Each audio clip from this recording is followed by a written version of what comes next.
Ciao ragazzi, Antonio mi chiede, avendo visto questa foto, come si edita il guidatore con il vostro logo della vostra azienda, della vostra compagnia. Bene, allora faccio questo tutorial così se può servire a qualcun altro, ben venga.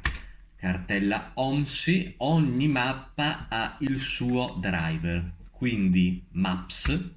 Andiamo nella nostra Grundorf per fare un esempio, ma si potrà fare lo stesso nelle altre mappe. Andiamo ad aprire il file driver.txt. Questo è il nostro driver. Dove va a pescarlo quindi questo file? Nella cartella ums axyz man01.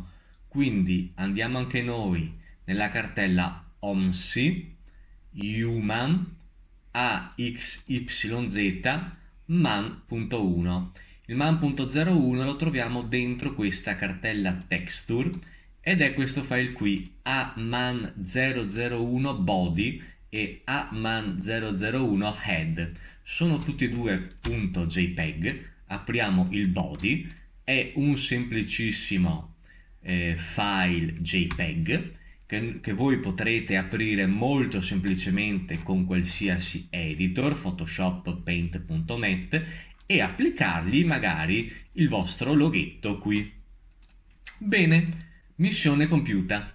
Ciao a tutti, alla prossima, ciao!